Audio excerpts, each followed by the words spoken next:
बादशाह के छोटे बेटे ने जब देखा कि उनके बड़े भाई को गए हुए काफी दिन गुजर चुके हैं और उसकी कोई खैर खबर नहीं, तो उसने अपने बाप से इजाजत ली कि वो अब अपने भाई को और बहन को ढूंढने जाएगा।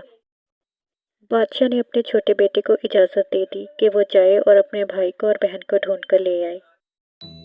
राजकुमार जब जंगल में पहुंचा तो उसने वहीं पर वहीं बुजुर्ग को देखा। राजकुमार ने बुजुर्ग से जादूगर के बारे में सवाल किया।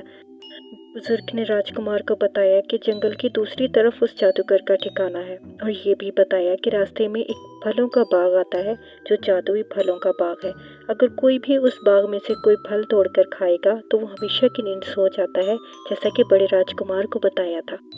राजकुमार ने बुजुर्ग का शुक्रिया अदा किया और जंगल की दूसरी तरफ चल दिया। जैसा कि बुजुर्ग ने बताया था, रास्ते में एक फलों का बाग आया, लेकिन राजकुमार बिना कोई फल खाए वहां से आगे निकल गया। थोड़ा आगे जाकर राजकुमार को एक झोंपड़ी नजर आई। राजकुमार उस झोंपड़ी के अंदर चला गया।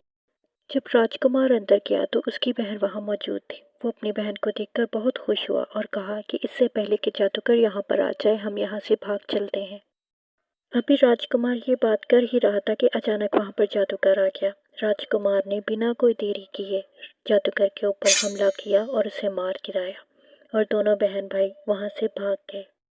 जैसे ही दोनों बहन भाई जादुई बाग में से गुजरे, उन्हें अपना भाई नजर आया, जो पहले जादू की वजह से उन्हें नजर नहीं आया था। क्योंकि अब जादूगर नहीं रहा था तो उसका सारा जादू भी खत्म हो चुका था और राजकुमार बिल्कुल ठीक हो चुका था। इस तरह तीनों अपने महल को वापस चल पड़े। तो प्यारे बच्चों, आपको आज की हमारी कहानी कैसी लगी? अगर आप रोज ऐसी मजे मजे की कहानियाँ सुनना चाहते हैं तो हमारे चैनल को सब्सक्राइब कर लें। अल्लाह हाफिज।